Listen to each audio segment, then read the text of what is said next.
Welcome, everyone. This is Glenda Dawson, and you're watching Glenda's Dragon's Den.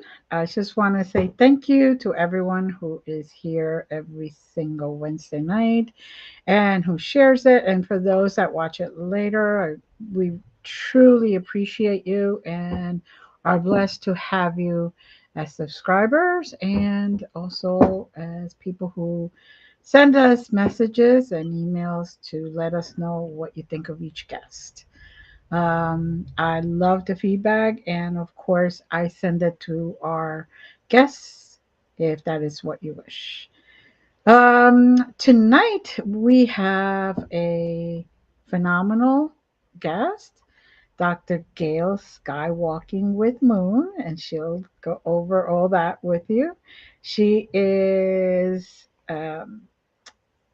a very different experiencer with with the galactic beings or galactic family, and she also has healing modalities and does other podcasts as well. So let's welcome her. Dr. Gail, how are you? I'm good. Thanks, Glenda, for having me. And I Thank you. like different exercises, and I do have a lot. And the thing about me is I'm allowed to remember my experiences, and don't know why, but I've been fortunate to be allowed to remember since 2020. I've been allowed to remember my experiences with the extraterrestrials, so whether I'm dreaming or meditation, and then it didn't have to be any of that. It was like in my face. I could turn the dial almost like on the radio station, and I'm with them versus or over here in real life Earth. So yes, my extraterrestrial experiences is very extensive. Hmm. So I want So, to talk about my background first because yeah. people really think, okay, here there's the cuckoo girl up here talking about her extraterrestrial experiences, which is so far from my background because my background is a nurse. I worked in the operating room for many years, and Hmm. then I went back to school to become a chiropractor, opened my office, practiced chiropractic, but then I had to retire from both to take care of my dad who had dementia. So that took all my time. That was an 8 year journey taking care of him.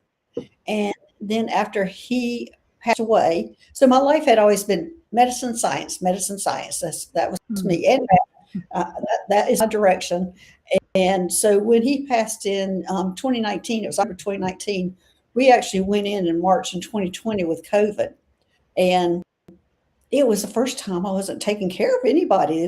I was alone with two pets, and I think I was the only person who was excited to be alone by myself, taking care of my two pets because I had always been the one putting my energy out for everybody else, and this Right. was the first time it was just going to be me taking care of me. And of course, I made this long list of to do things to do, and on that to do list was like paint my deck on the back of my house, and of course go on a diet, but that was out the window. And then it was also learn Spanish. I was going to learn Spanish, and I had this whole long list of things. And one of the things on the list was meditation stuff, and that's how I labeled it. Let me try this meditation stuff. And I decided that I wanted to try that because my life had always been very stressful from, Right. everything I had done had been very stressful work. And so I thought, I need to go within, start going within and trying to try this out. So that's what opened my world up. When I started meditating, I started meditating in March of 2020. And by the time 20, June 2020, my whole world had changed. Now, my background had always been that I was a closeted medium, which if Hmm. I ever talked about anything that was, um, of the other world that I was seeing ghosts or I knew ghosts around or I knew somebody who had passed was around, I was always laughed at and just said, you're crazy. And I kind of would shut it down. But whenever 20 and I was in by myself, there was nobody to shut it down. There was nobody around Hmm. peer pressure or anything type. So when I was started meditating, I met my dad who had passed. I knew he was around, but I had always been able to smell whoever's around who had passed, but all of a sudden I was able to see him. I was able to see him, and then we were able to create a place to meet every day to talk about family, life, and money, which is really good at. We talked about money and family, and so we would create a place by a river to go meet and sit down and just chit chat, and it's just like he was sitting next to me talking. And from that, I would say that started maybe in March. By June, when I was sitting talking to him, this little petite little blue being walked up and sat next to me, and I'm going, it was just like, my dad didn't flinch. My dad didn't say anything. My dad didn't run her off. It was just really strange. She was only about 5 feet tall, just blue. And the biggest feature about her, she had this kind of like crown looking thing on top of her head that moved like jello when she talked. So I sat there and was mesmerized by the way her head moved when she talked. And and she was a chatty Cathy. She was very friendly. She just talked about nothing that I could even remember that she talked about, just talking. And then she got up and left. My dad didn't say anything, didn't not even boo, whatever, nothing. He didn't say anything. So probably a week later, I missed a whole big part. I had, probably before even I met the extraterrestrial, I had one day when I was meditating, an angel show up in my face and trying to present me with a bracelet. She kept trying to hand it to me. And when she was handing it to me, this bright light around her. It was blinding. And it shocked me so badly, I came jumping off that couch. I didn't know what had happened. I have one metaphysical friend at that time who I worked with for over 15 years. And so I went to her about it, I was sheepishly going, Meg, this is what happened. Can you tell me what happened about this angel? I was really embarrassed to talk about it, but she was the only one I knew I could. She was laughing at me because I kept going, I must have a brain tumor. Something. I need an MRI. She says, you're going through a spiritual awakening. And I'm going, I didn't even know what that was. I was Googling spiritual awakening when I was leaving her, embarrassed that I didn't know what that was. And then I started meeting the extraterrestrials. I would go straight to her and go, this is what I met. Tell me what it is. And she was saying, and I kind of think that might be an Arcturian you met. Then I met a gray hybrid, and it was just a whole parade of different extraterrestrials I was meeting. Probably once every couple of weeks, I meet a new one, including reptilians and everything. And red butterflies, these giant red butterflies, I even met them. So it was a parade of them. By the time it was a couple of months later after starting them, and I kept asking each one of them, especially the insect or the mantis being, I kept going, why me? Why is this happening? And they would not give me an answer. They'll go, you're not ready for the answer yet. And so one day things changed when I went hiking with dogs. I had 2 dogs at that time. Mm-hmm. And in the back of the car, next in the passenger seat was a mantis being waiting for me to get in the car. My dogs didn't flinch, so I knew he was okay. Mm-hmm. So he went in the car with me, which he filled up that passenger seat. And he was asking me if I would work with them. And we stopped at a farm where I always got my fresh fruits and vegetables when I was going home. Also, the baked goods were there, and the brownies, of course, were calling me because they had great brownies.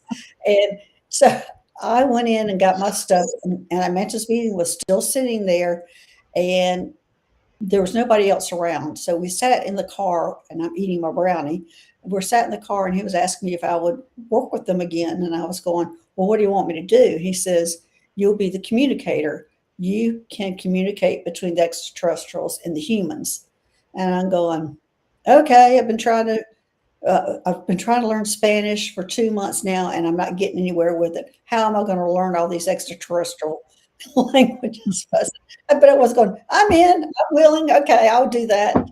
When I said yes, and I would do it, I was immediately thrown into this building, following this guy down a hallway. And I didn't know what had happened, but I'm following this guy on the hallway, and on the left hand side, each room had a different extraterrestrial in it. Like one had a reptilian, a gray, and I was looking in these windows, seeing these different ones.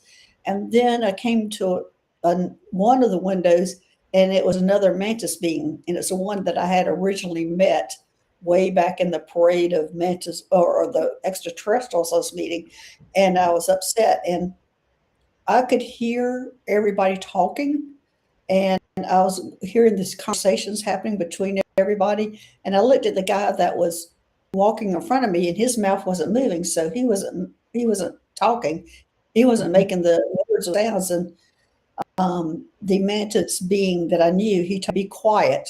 He says, don't let them know you can hear us. And so I didn't. And I'm realizing I'm hearing, understanding the whole conversation they were all having between all of them. And this guy didn't understand any of it. And so I didn't know what was happening there either. But anyway, I looked at the guard and I said, you've got to release this guy, this mantis being. You need to release him. He's a friend of mine. You need to let him go. Hindsight, I wish I had not said that, because then that was like all the guards came running to me and taking me off because of I was kind of throwing a fit. I was not calm about it, Mhm. and they took me into an office, and I knew at that time that the extraterrestrial, that praying mantis, said that I was the communicator between the extraterrestrials and the humans. And I sat in that office, and it finally started clicking that I understood what they were saying, and now I understood how I could be the communicator. All these humans could not understand what they're saying, and so they knew I was a communicator. The supervisors, so they Mhm. had a gift that they wanted. So I said, if you wanted me to help you, you're going to have to let that guy go, let that mantis being go. So they planned it, and I've got a book all written about all my things here.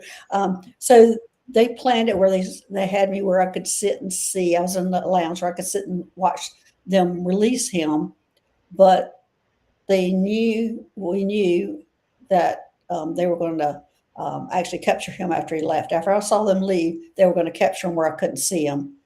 Well, I was communicating with a spaceship above that was going to get him. Anyway, long story short, he escaped. They came running to me, wanted to know what happened, and I sat there and just pretended like nothing. And so I left. So that was my first mission, which began a Mhm. whole series of missions of going into these Area 51 type places all over the world, rescuing the extraterrestrials who were sick and dying. I would go Right. in and get them, and with a crew. I wasn't by myself. I had a whole team going in with me. Mhm. Mhm. Wow, that's amazing. So, How I learned to fly space. That all these missions are in that first book. right. Okay. And what stands out to you the most out of all your missions so far? What's oh wow, I don't know. Maybe um, I would say the hardest mission that I did was when I was Mhm. saving a woman from the extraterrestrials, from reptilians. That would have been my hardest one because I had to face moral dilemmas and how to rescue her. That was really tough. That was really tough for me. It Mm. was like 12 hours of planning, and I it was really tough. That was tough. I could understand. That's now you said you had two books anyway, so I'm gonna start right off with that. The first book is the one about the extraterrestrial rescue missions. Rescue That's what, missions. Mhm. right? And now the second one is more about healing. No, the second book is when I became a interplanetary liaison, Okay. and what that was going to different planets and stars, listening to their complaints and taking those complaints back to the Galactic Federation, and trying to see if I could help take care of the problems. Earth had the most. complaints of all the stars and planets. But yes, so that's what my second book was about, is all those different planets and stars that I went to, and the issues that they had, and how we and just showing what kind of beings live there and their habitat, those kind of things. That kind of opens your eyes up of how many different things are out there. Yes, yes, it does. And it's hard to believe that anybody could think we're the only ones in this Yes. galaxy of one, a galaxy of many other galaxies. It's like, like, but, you know, I was um, I would say the most interesting one in that book was the ones that look like these giant amoebas. And when we came off the spaceship and saw them, we're going, is that who we're meeting? And they scooted along the ground, and they actually lived in the water and would come up on the ground. It was just really, they were really, really strange. But that they did, and that was one of the inhabitants of one of the stars. wow, that must have been really interesting. Yeah, it was. A little weird at first, but I'm sure very interesting. Just There's a even lot the of way. there's one of them I had to travel. I had to hang on to. He was so tall, like a giant. I had to hang on to his foot, or sit on his foot and hang on to his ankle to travel. So that was that's interesting. This is all in my second book. Wow, that's amazing. That is amazing.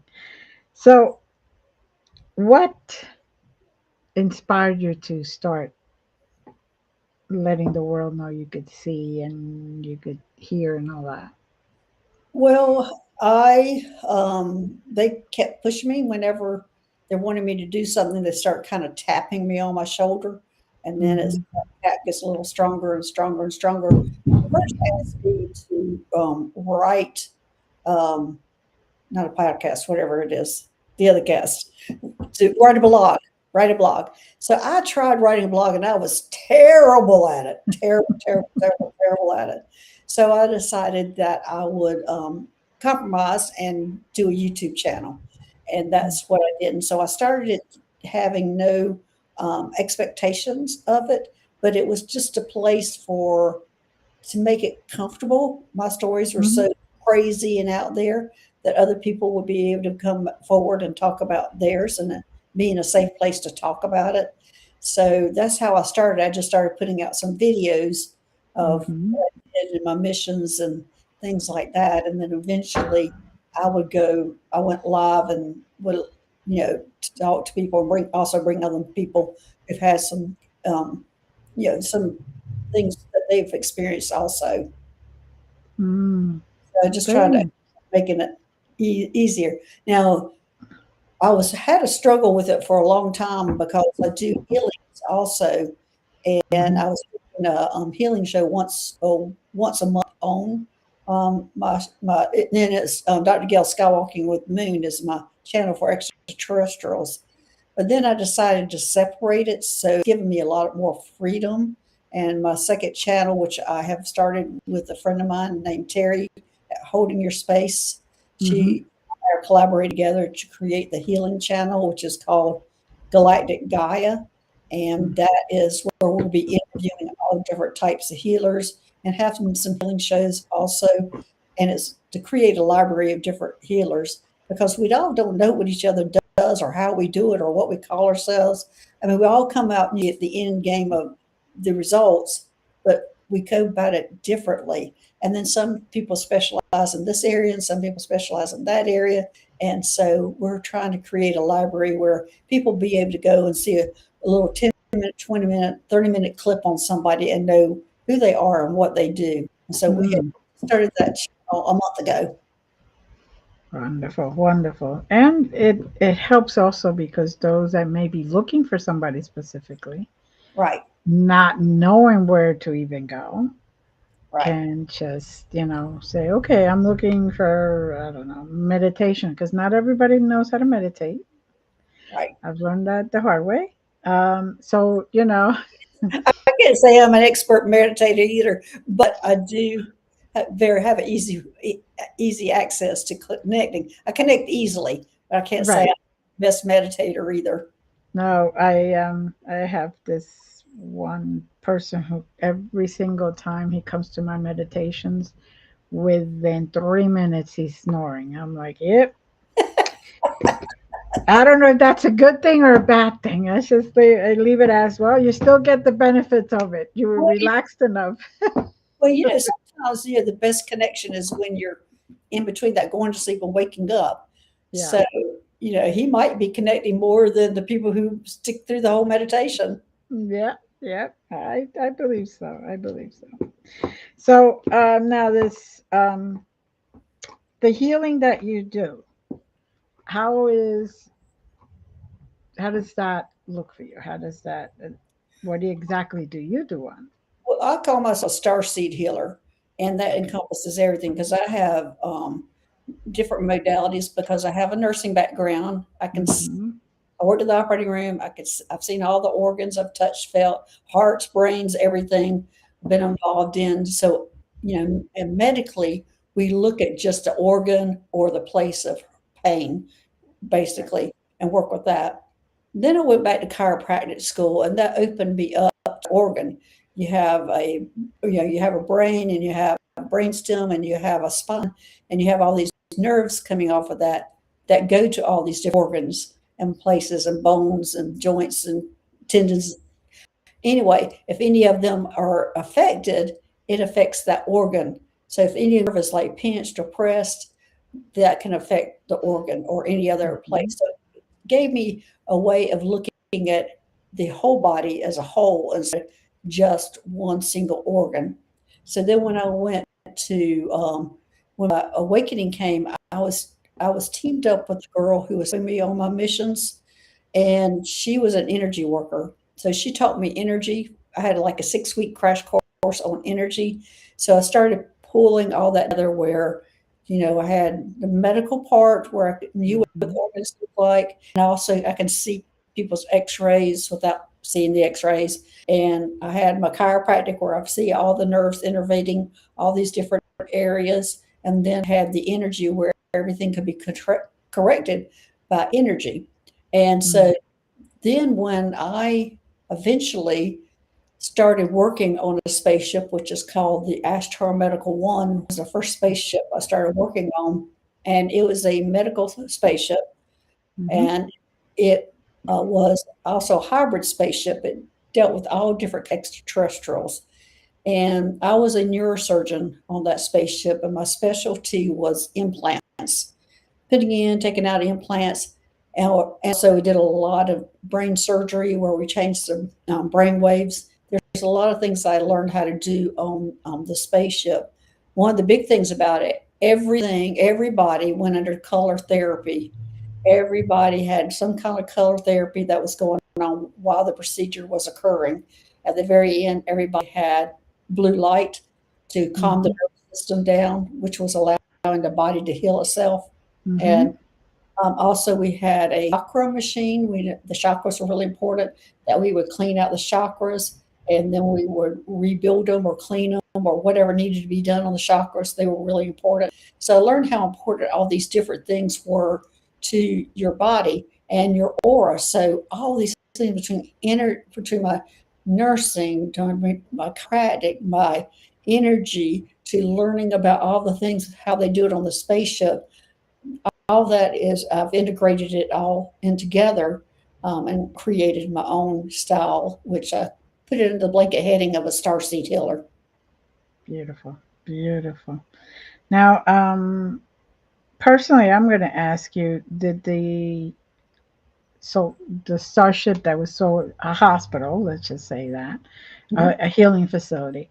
Did it have like the windows all around so students can watch, or No, the one no? I was in only had one window in the door. Okay. And that was it, where people could go in, but most people didn't go in like that or watch, because what you're kind of describing is a spaceship where they're teaching, a teaching kind of where Mm, everybody everything, like a hospital when you're in a hospital that has it's a right. teaching hospital, and they're in a kind of an auditorium, um, um, operating room where everybody's watching. this wasn't like that. That spaceship was not like that. But and also when they saw the blue light on, they knew the surgery was about to end. So Mm. that was a clue. But I got to create my operating room. There, I was like when they in my office, I got to decorate it. They said you can decorate it however you want, and I'm going, how do you decorate a spaceship? How do you decorate? How do you go shopping? And then they took me over to this panel where you could just push buttons. Just created. I was like, "Oh my gosh, I wish we could do that on Earth." But so I was able to create, what my office looked like and what my operating room looked like. And the reason why they had that is it needed to change for each species, like Right. humans and grays and like the Palladians. We all kind of like the same kind of scenery. But then when it Mm-hmm. came to reptilians and insectoids, they're kind of like the green, grassy, but the reptilians like more of the um, deserty kind of feel. So I could Mm-hmm. change my operating room to meet the needs, what make each one of them comfortable. Wow, that's great. That is really good. It's amazing. You are, like I said, I did say different in the very beginning, uh, Well, because most, there's a lot of people who are doing these things, I think. yeah. They just don't remember it. I'm just not real sure why I remember it, but I did eventually because I kept going, why me? Why me? And they would answer, because you look human. And I was just going, what in the world do they mean? Of course I look human. I'm human. But I was the only human looking one on the spaceship, the first spaceship I was on. I was the only human looking one on there. And but eventually I understood what they meant. They were telling me I'm a hybrid also, but I look human, Okay. and that I Right. go and do things that they can't because they don't look human. But it took forever for me to get that information or understand that information, and it took me several weeks to a month to accept it. It took a long time to accept it. Mm-hmm. I am sure, and that is why they kept saying you're not ready for that answer yet. It is exactly right. So, which is good that you remember. Let's see, when what I remember, I'm usually next to the patient, kind of holding their hand Mhm. in a teaching hospital. So for me, my experiences are a little different than yours. Yours is on a But different type of spaceship, obviously. right, right, yes. So that's why. Do you know But beings that you're around? Do you know what was it? what do the beings look like that you're around? I had just about a bean of just about everything, and then then in the windows, it's like each window was assigned a different species per se. So they would whatever lighting or condition of environment they needed, it was specifically geared towards that species. Was it in And the spaceship or was it an underground facility here on Earth? no, it was in a spaceship. It's a That spaceship. yeah, I only because I remember going up. Okay. I Yeah. remember that part.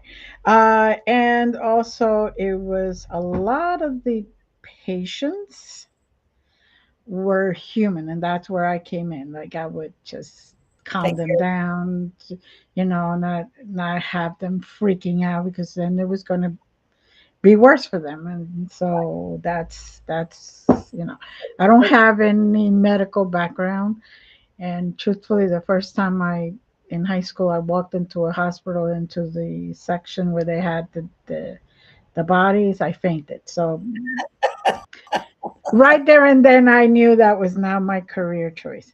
Yeah. But I've read a few people like that before. Well, uh, uh, that's interesting, but I went to another spaceship afterward that was called the Athena, which was a much mhm, larger spaceship, and it actually it went and rescued trauma victims, like big traumas, like from wars and things like that. That mhm. and it was rescuing soldiers and humans, and that was, I mean, that operating room there could handle 100 patients an hour. It was huge, huge, huge Mm. place. So yeah, I went to there, and that was pretty fascinating too about how they handled everybody. It was an eye opener when somebody who would come in that was injured, they would go into what they called, I believe it was the transition room. I think it was, no, can't remember what the name of that room was. But anyway, they came in their room, and they would have all these therapists and social workers and everything in there and talking to them. Do you want to stay in your body, or do you want to move on to a new body or a new life?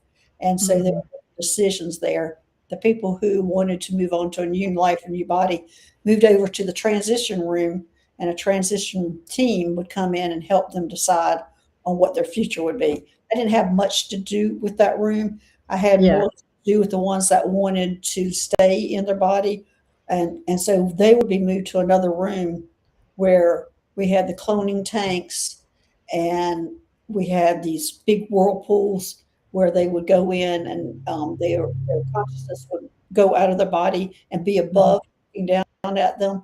And they were hooked up to a lot of tubes and things. So that rooms where I would work in or go into a lot, because a lot of them were injured soldiers, and they were young soldiers that would come in. And the first time it happened to them, and they're waking up and their consciousness, and they're looking down at their body, they would be freaking out. So Mhm. one calming them down, going in and calming them down. So that was an interesting experience. Also, was working on the Athena. Yeah. Yeah. No, I could imagine. It sounds it sounds so big that you can't even imagine what could be in there, and you're not going to be shown everything. So, Oh no, I didn't see um, everything there. I yeah. was fascinated that they did have a zoo in there because they rescued animals too. And Mhm. I remember there was a big forest fire.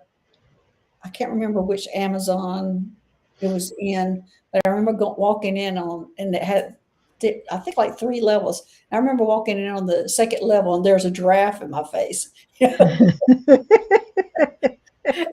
was real interesting how Uh, that the people were in there were taking care of the animals. So well, it obviously is confirmation that Earth is very important, and all living things on Earth are really important. yes, And they want to try to save as many as they can, because we're ourselves destroying. oh yeah, So they. I'm just happy that somebody's overlooking all that. So yes, the place that I went to, I could never remember the name of the spaceship, and that's my own thing. I can hardly ever remember any name of anything. Like I could look at a superstar, they tell me, ba, great, I remember the face. After that, I can't even remember their name at all.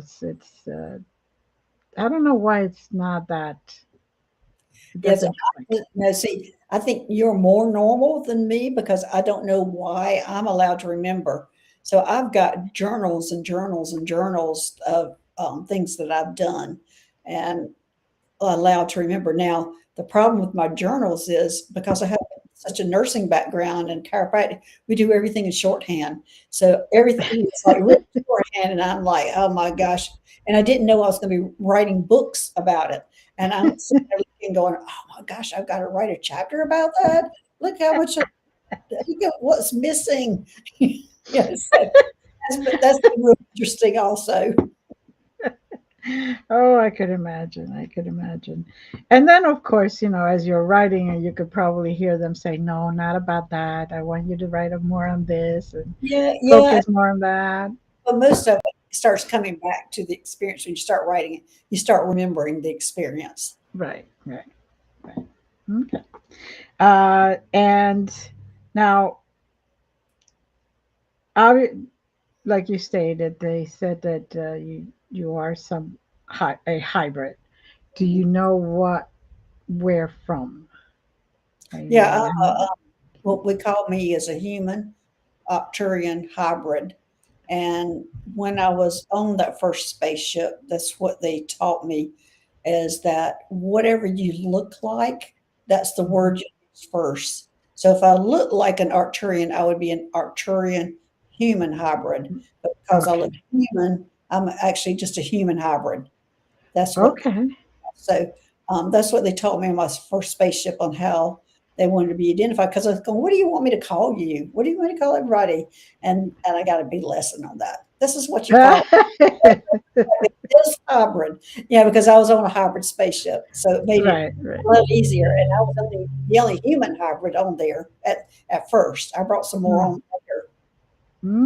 Good, good. Now, do you get any specific lessons, or do they teach you anything more than what you need at that moment?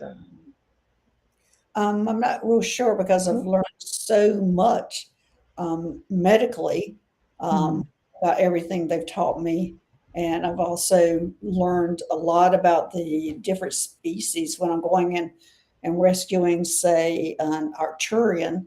They tend to have Hmm. breathing issues here on Earth, and they have a cream that they put all over their body that they need to survive and breathe on Earth, and that's how they get in trouble when they get captured.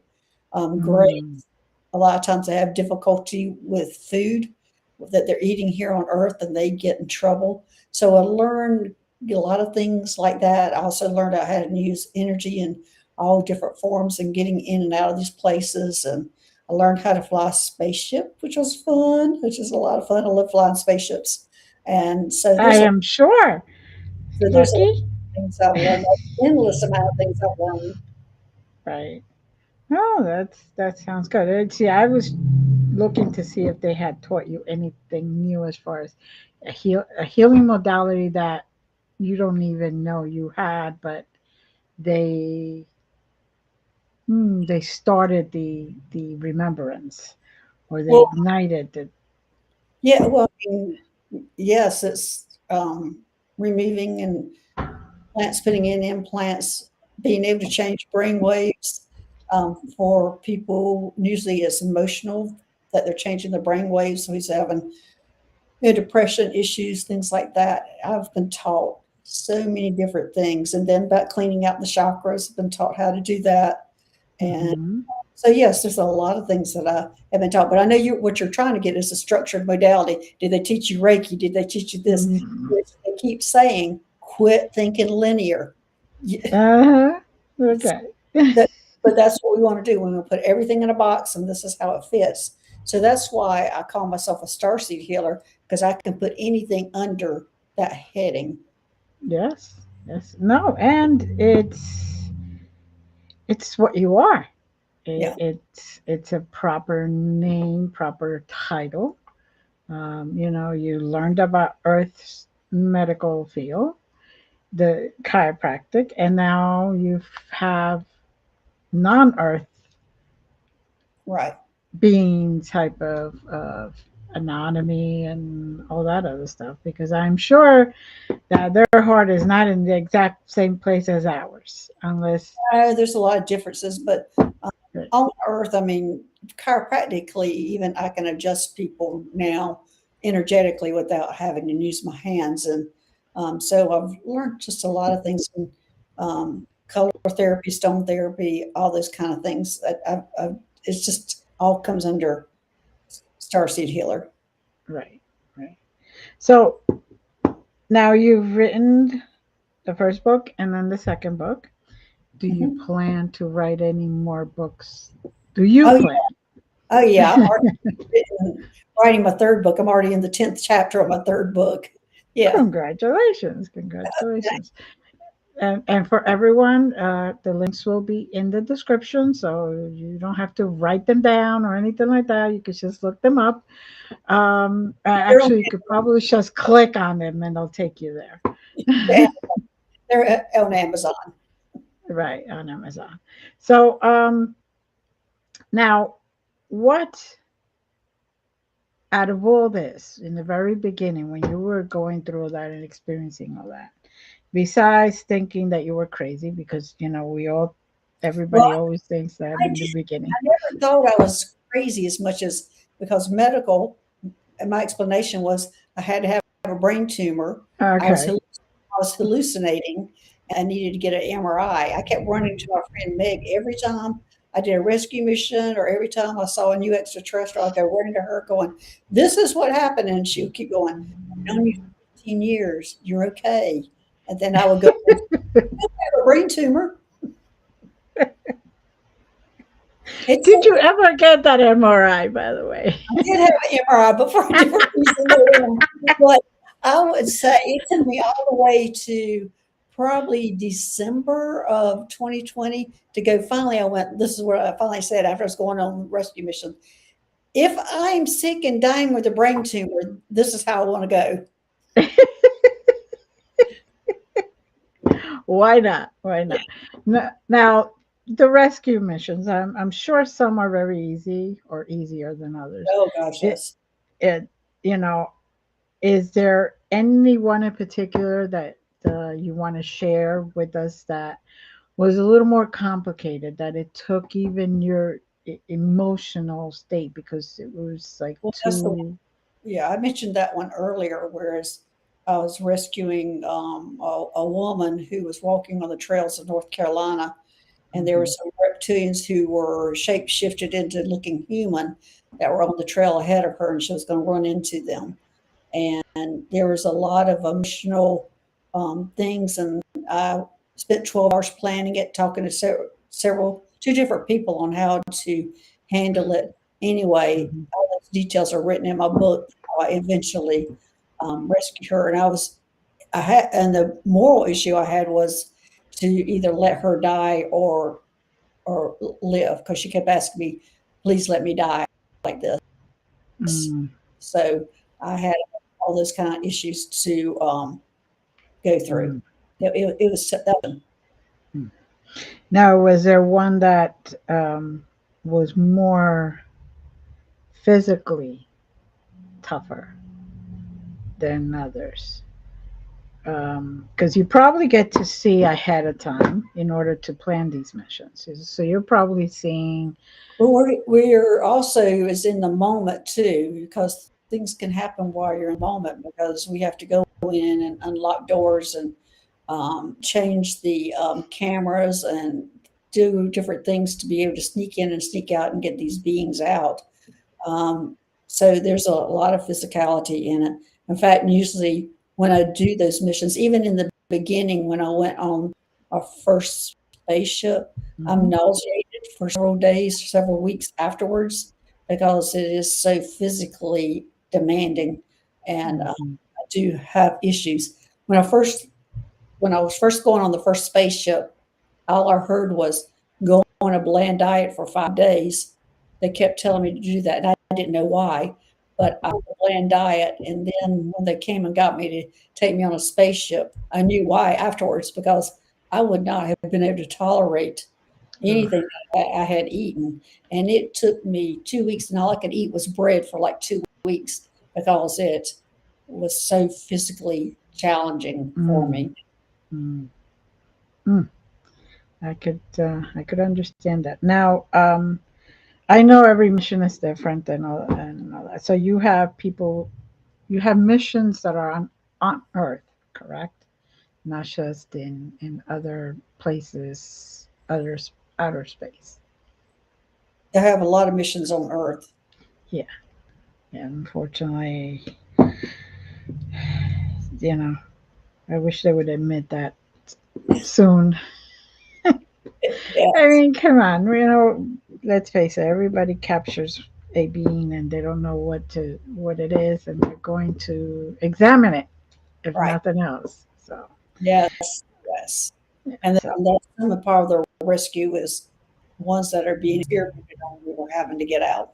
right, right, and that's just not morally should not even happen. No, Uh, but while you look at it, and we do the same thing with our animals and things that that's true. happen. So, it's really eye-opening to realize how little they even think of our species, a dog or a cat or pig or Hmm. whatever. Yes, yes, and all to learn, and yes, a lot of medicine has come out of it because, a lot of advancement because of it. So, And that would probably be their argument of studying these extraterrestrials and experimenting on them. mhm. Now,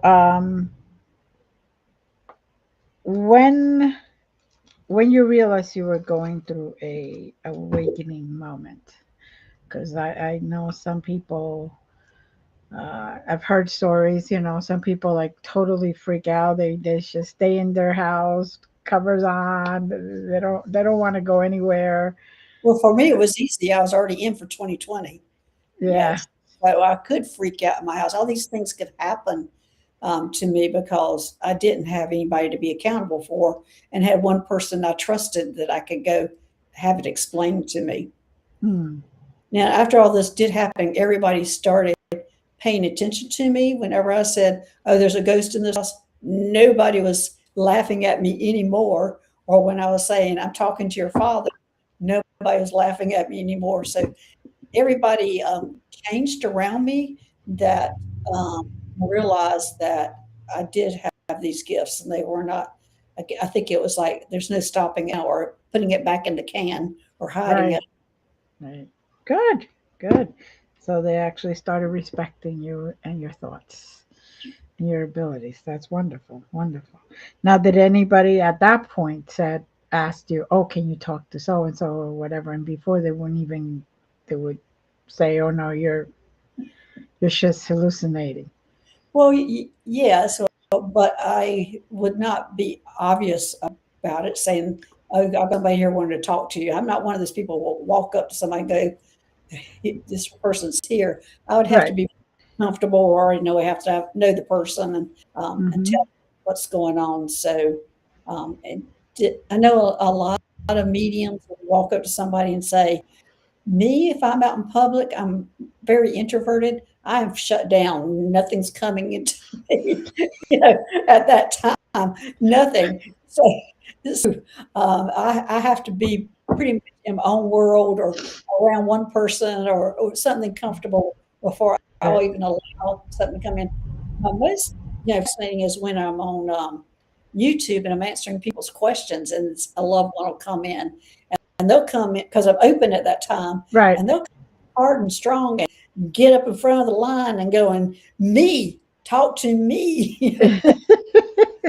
Be as pushy over the other side as they can be on this side. Uh-huh. Yep, yep. No, I'm like you. I don't go up to people and say, "Oh, I got a message for you from so and so. Do you want to hear it?" I'm like, no, if it's meant for me to tell that person, somehow that person will find me. Yeah, exactly. That's because no, like the Long Island medium, God bless her, but I could not do that. I cannot just go up to somebody and say, "Oh, I got this." Well, the thing is I'm so shut down when I'm out in public that they can't get through. I mean, Mm, I really, protected, shut down because I right. need to really treasure that energy that you have for when you do start connecting because it I don't think people realize how much it does sometimes takes out of you when you do connect to that kind of energy. Those are the chocolate brownies. Yes, exactly. Chocolate brownies are your payment for doing that. That's a good one. Well, I know for myself, sometimes when I really connect and it's a long session, I need something with chocolate or sugar or a snack to replenish what has been used up. Yeah, Because I know, yeah, it and affects the physical.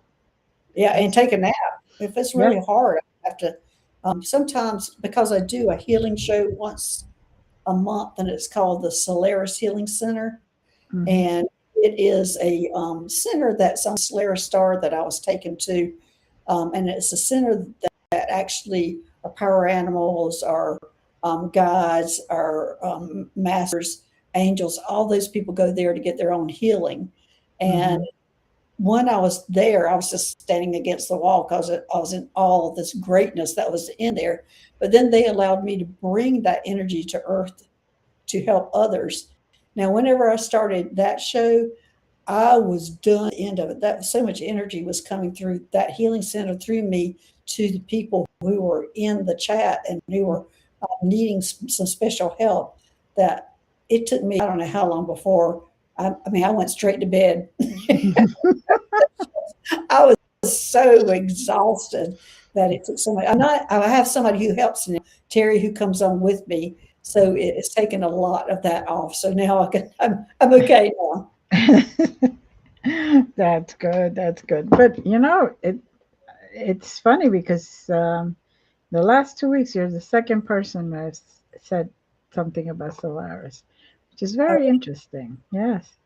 Um, I wonder what that's about because usually I don't get that kind of sequence. Well, it's a But special store that I went to that yeah, actually the being, which his name was Monto, he was a gold being, taught me how to fly a spaceship, and that was his home, and he took me there. And on that star, there is the Solaris Healing Center plus a flight school, which is where he came from, the flight school, and so those two things are there. And so I've wow, been doing probably the Solaris Healing Center probably about 3 years now, about once a month. wow. I'm gonna have to look that up too. See, all this We'll be, stuff I gotta look up now. yeah, we'll be doing that. Our next one is February 7th, and Okay, that's Saturday, February 7th, and it'll be at 12 o'clock Eastern Time, 9 o'clock Pacific Time. We do okay. Solaris Healing Center. I will have to look for it. So now, we are coming close. Is there anything else that you haven't shared that you wish to share? Um, I can't think of anything.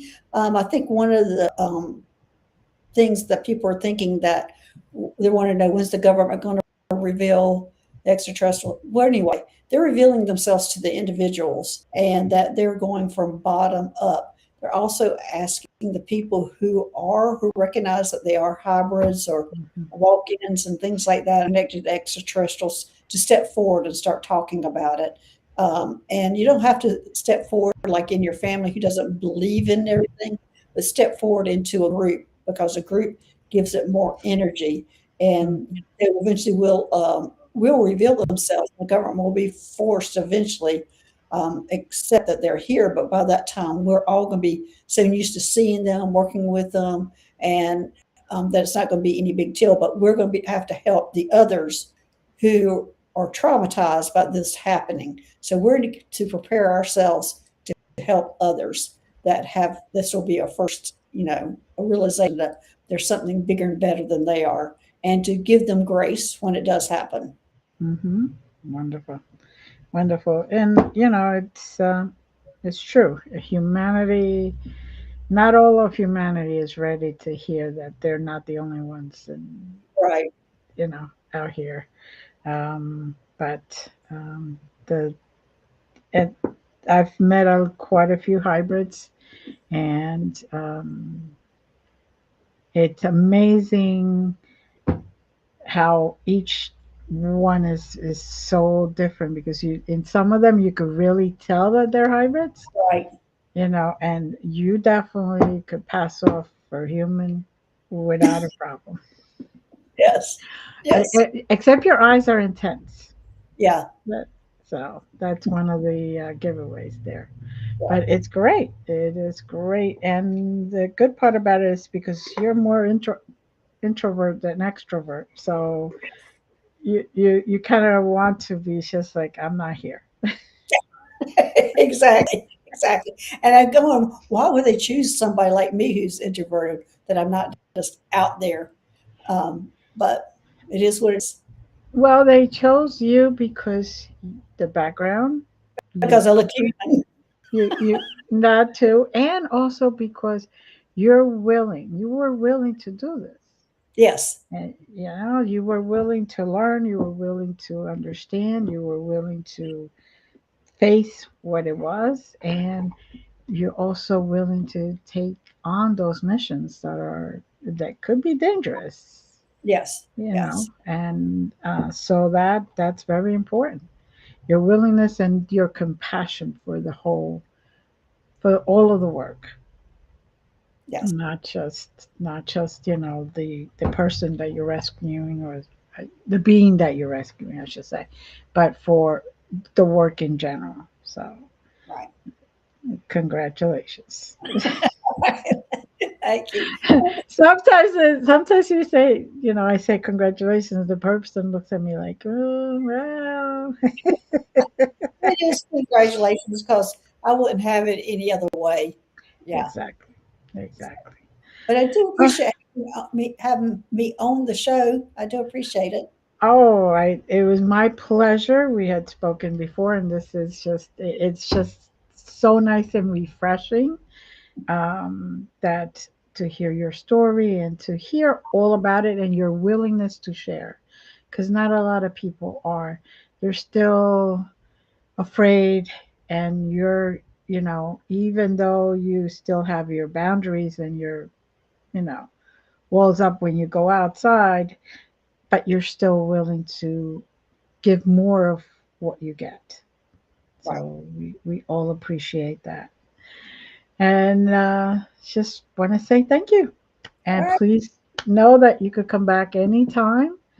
And my audience is going to definitely love you, because I could hear all the questions already. Everybody's going to be saying, "Oh, we need to talk. We need to talk." So if you need to talk to her, all of the contact information is going to be in the description.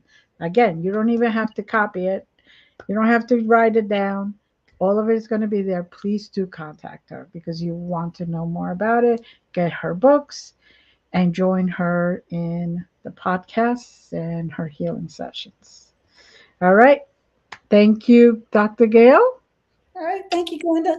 Love you and have a great one. And please hold on.